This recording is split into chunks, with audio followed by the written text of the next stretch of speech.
Saturday Social is powered by EA SPORTS FIFA 23 with PlayStation. Right, it's been an incredible 12 months of football. It's that time of the year again, Joe, where we're going to pick the final 11 with EA SPORTS FIFA 23 Team of the Year. So how it's going to work is we've got 100 nominees that EA have picked, and we've tasked our guests, two top guests, in Robbie Flav and Flav Bateman, to pick their ultimate 11. So, of course, 100 players shortlisted. They've got to get down to 11. Not easy, mate. Not easy at all. We want you guys at home to be involved as well. You can click the link in the description below or go to the website that is on screen now to choose your best 11. Voting is open until the 17th of January, so do get involved with that. Right, let's start with goalkeepers, and we can have a look at the nominees for that position now.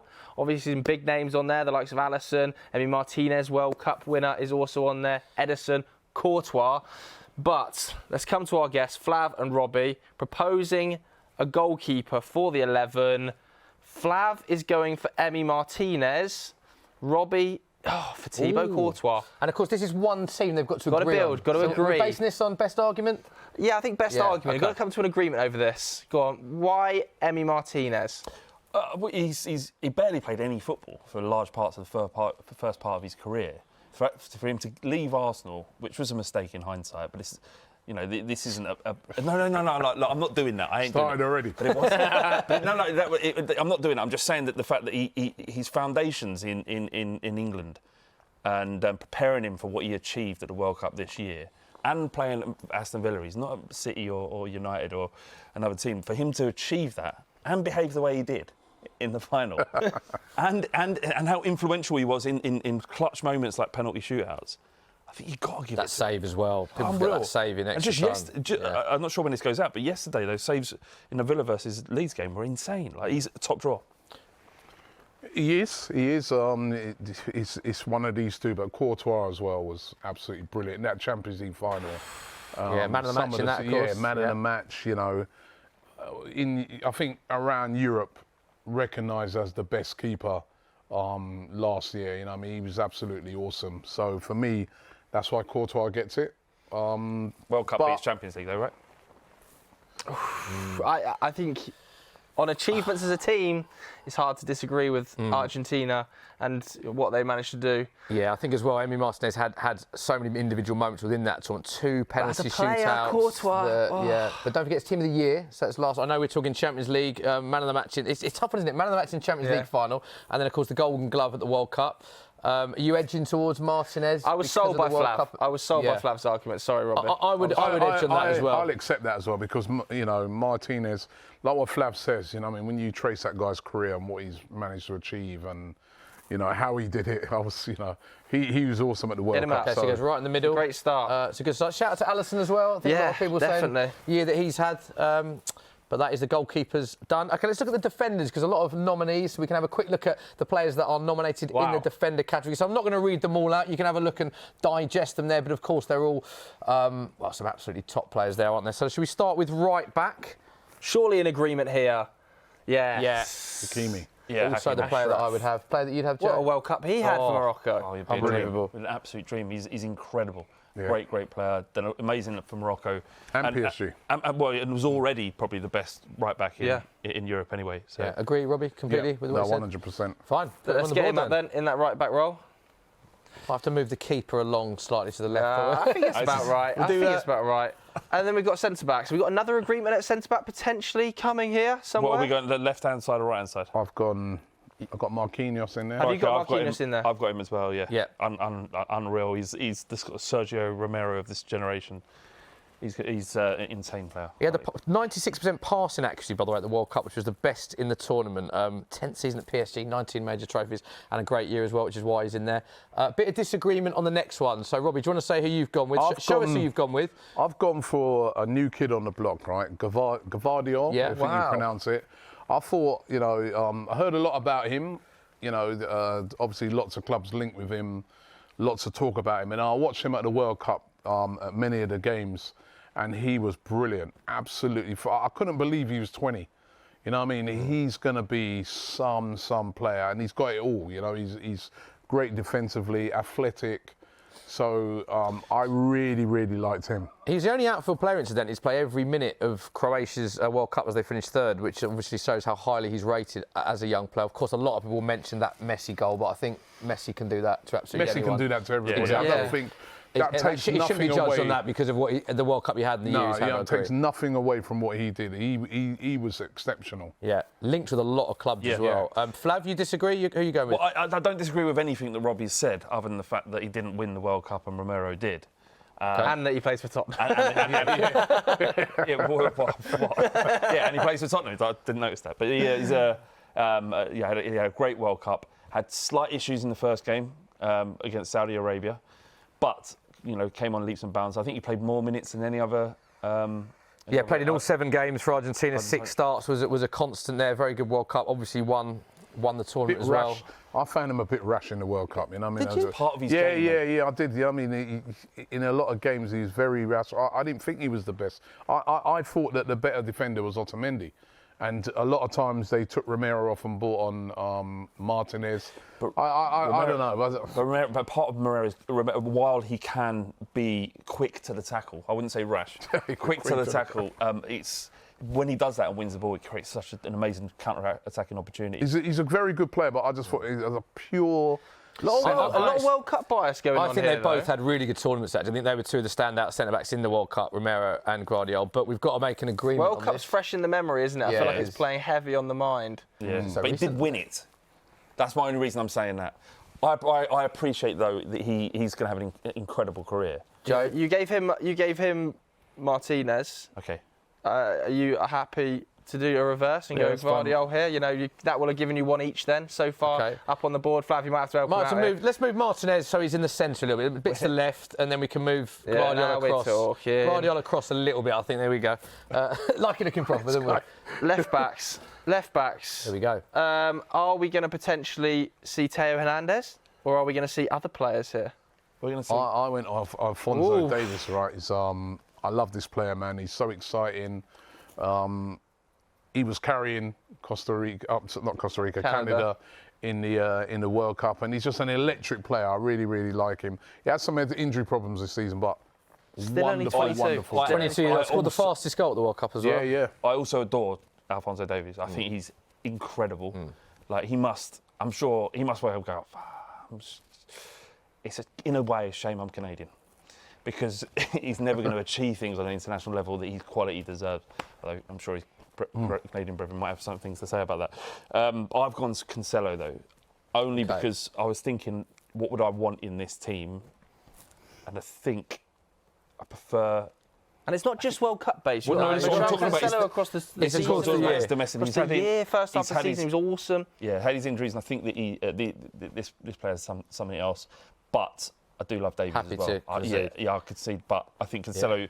I think this is the correct. I think Cancelo is the correct answer, but you're happy to concede for Alphonso Davies. Okay, should we put? Okay, you mentioned Theo Hernandez as well. I think Theo Hernandez player that people thought sensational. Those are the thoughts of Flav on his love for Canada, because I've seen a lot of clips. He loves playing for Canada, for his country. So those are your thoughts. No, they are mine. But he's going to say he can't. He hasn't got a choice, has he? I'm sure he does. Yeah, but probably actually. You remember that video? He loved the fact that he was playing. Let's go into the midfield.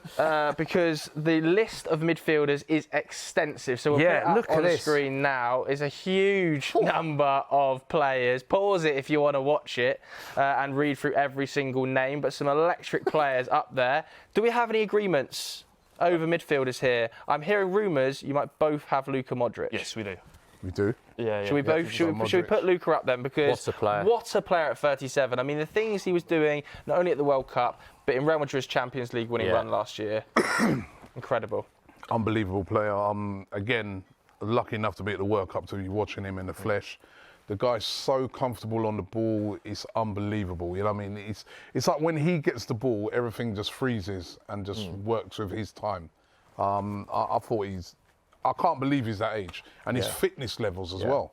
It's a good point that for the ages. The other thing that I see with Luka Modric is how often he's on the ball. Like I remember when he was at Tottenham and obviously seeing him every single week, but everything went through him. And it was like a lot of times you look at metrics as goals and assists as that, but it's very easy to break down actually your involvement in the game. But weren't he's that great on the times. ball. But he's really gone on. Didn't rate him at Spurs, but then he did it at Real He's Madrid. gone on, you know what I mean? He's not done bad with those 5 Doesn't rate any Champions Tottenham players. Those 5 Champions But he's on the ball all the time. No, he's an The amazing trust player. that his teammates having him. I mean, he could go down as one of the best midfielders, and probably will go down as one of the best midfielders to ever play. I was going to say, where do you think he is in that category of greatest ever midfielders? Because you look at his trophy cabinet. I mean, he's won a Ballon d'Or. He broke the famous player to break the Ronaldo Messi mould. Yeah. Loads of Champions League, 5 Champions Leagues. 5 Champions Leagues. Won. Playing at 37 years of age. He doesn't look leggy. He doesn't look leggy at all. He's incredible. He's right up there. Okay. What other players we got then in your 2 other midfield slots? Because we're playing a 4-3-3, right? Well, one of my suggestions was Jude Bellingham. Just because of how I thought he was like intrinsic to anything good that England did at the World Cup. And we did a lot of good stuff, and most of it came through him.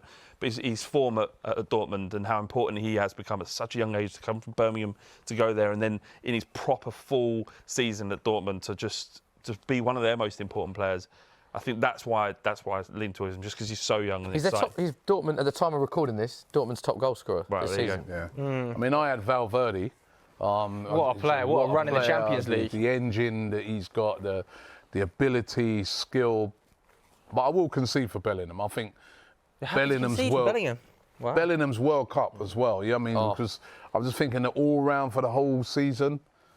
Yeah. I'll probably Champions League winning Valverde. Yeah, he was a Champions League winner. First half of the season was unbelievable, scoring goals for fun. He's you know, I mean, he's quality. You know, I mean, a lot of people sleep on this player. I agree. He is an exceptional player as well. But there's a lot of World Cup bias going on. I just want to remind you that he has won the Champions League this year. Who would you have then? We've got a Champions League winning midfielder and a really exciting prospect. He said, who would you have 3 times? Who would you have? Absolutely Valverde, across the course of the calendar year. That's 3 of him. What about you? It's your team of the year at the end of the day, so you've got to agree on one of the 2. Unless, I don't know. You could have both, by the way. You could have both, yeah, but then there's you've 3 got other midfield options, slots, haven't you? So it depends who you've got as your next one. Who's your other 2 midfielders? Well, you made me change my mind. Okay. My other one was sort of for my holding midfielder was Enzo Fernandez. Right. Who I thought was brilliant. It's kind of going off the World Cup. Best young player at the World Cup. Yeah, he was brilliant. I've gone De Bruyne just because he is. But you got Modric there already. You got to have them both. You have to. It's not up to me to make it work. It's just these are the best. So could you concede and have Valverde and De Bruyne as the 2? Then you've got 1 each coming into that area. Thoughts on that, Robbie? Yeah, I'll take that. Do you think De Bruyne right now is the best centre mid on the planet? I think if you had a choice. No, I think Modric is better. Yeah, but you're saying no one's not taking De Bruyne or not putting him in his team. Of course you have De Bruyne, but I'm just saying Modric has done it at club and country level. I've seen you talk about De Bruyne. You're quite vocal on Kevin De Bruyne. I know that you rate Kevin De Bruyne, but you made a point recently about his ability for Man City and his performances for Belgium. Do you want to elaborate on your thoughts on that? I was just saying that for his club and for the Premier League, best midfielder in the Premier League without doubt. You know, what I mean, easy. But for his country, he's flattered to deceive for me. You know, I mean, he's never really done it for Belgium, and we're not saying he's been in a poor Belgium side. You know, what I mean, the Belgium side's been rated #1 for years. They've all underachieved, though, and it's been an underachieving team. And I think he's that's sort just of been on Kevin De Bruyne though, because it's not just on him, but you sometimes. You want your star player to lift the whole, like Modric lifts Croatia, doesn't he? You know what I mean? Look what Croatia have done, right, with Modric in that team, right? And they're not as good as Belgium individually, but look what they've done with Modric, like, getting hold of that team and lifting them. But my argument for De Bruyne in this instance, in this context, would be that he is the best attacking midfielder in the Premier League. The Premier League. Yeah, but it's not just about the Premier League. We're talking about the world. But this would be my reasoning. Would be that the Premier League is the most competitive in the world. So then you should be able to transform that through to the World Cup now. I'm sure, and you're right. There are questions to be asked, but to do it consistently for a league season for the last 5. No, but I'm not doubting that. I'm saying Premier League, no doubt, best player. But that's why you should be in there, right? For the Premier League football. But it's not just about the Premier League, isn't it? Because there's other leagues. And then there's the world stage, and there's the European stage. Than those leagues, and I'm saying that you have a European competition. De Bruyne doesn't really. No one leaves that talking about De Bruyne. No one leaves the World Cup talking about De Bruyne, and I expect them to do so because of the quality that he has. Okay, if you thought the midfield was hard, then just have a look at the names in the forwards position because Deary me. I'll tell you what, it's not easy picking 3 from this. Not easy picking 3. I'm glad we don't have to do it, Joe, because there's some big names left out. And I've seen some of the suggestions going on already. Yeah, I think there's one name that you've both agreed with. Am I right in thinking you've both got Kylian Mbappe? Yes. Okay. Yes. So, I mean, Golden Boot winner in the World Cup, 8 goals in 7 games. Left wing? PSG's top scorer this season as well. Was that an easy one for you both? Yeah, without doubt. For me, he's the best player in the world right now. I think Kylian Mbappe, best player in the world. Just all-round player, what he does. You saw him in that World Cup final. I mean, really and truly, he was the man of the match. It was only really because they didn't win it, but. So if that's the only player you've agreed on, does that mean one of you doesn't have Messi? I know. Who's not got Messi? Have you not got Messi, Robbie? It's mad. Who have you got right wing, Robbie? It's mad. Robbie, who have you got right wing? Who have you got right wing? SAKA. Over Messi! Because Messi's not a right winger. Look at Joe's face. Messi's not a right winger, really and truly. But he's better than SAKA on the right wing. Hold on, no matter where he plays. Right, are we just putting people in for the sake of it? Well, he won a World Cup. It's not the sake of it. You can play him up front. You could play him up front. I was trying to do it. I was trying to do it positionally. Right. Okay. So I've never seen Not Messi. got Messi. Have you ever seen Messi play on the right wing? Yes. Where? When? Consistently play at anywhere, Barcelona. So when have you seen it? At Come on. PSG, he also plays on the He right. doesn't play on the right. And he did at Barca as well. He plays more sort of. As a matter of fact, he plays more in the midfield. So you could take a midfielder out for Messi. Robbie, to be fair, in a 4-2-3-1. To be fair, we're not making account. We're not moving Messi about for SAKA. No. We know. Move SAKA about. Messi does not play as a right winger. So let's take Valverde out and put Messi in. And then play a 4-2-3-1. You're changing the Messi in the hole. But that wasn't what I was asked to do. No, that could happen. I think that could be possible. That could be possible. I'm not. We're not making allowances are for incredible. In this instance, about Messi. Your other forward options are incredible, so it might be worth thinking about seriously. I would put Messi in the midfield. You've got to have Messi in the team. So captain Argentina in the World Cup, player of the tournament, scored loads of goals, 13 goals and 14 assists. What do you want to do? Tell Valverde. I'll take out De Bruyne or De Bruyne probably. I'm going to take De Bruyne out and put Messi in. Then we've got to change the whole formation. Is it late in the day to do that? I think they can do it. It can still be 4-3-3, but I'm taking out De Bruyne. I don't know why we suddenly have to change the whole concept of what we've been asked to do. Because he don't play because he as a chose SAKA. No, he does not play. Messi don't play. Listen, we put Messi in defence. So we put Messi up. Should we put Messi in defence now? No, Messi. Well, that's what I'm saying. Because he has played on the right-hand side, right forward. He doesn't. He can do that. He that position. Messi can do that. He didn't play that in the World Cup, did he?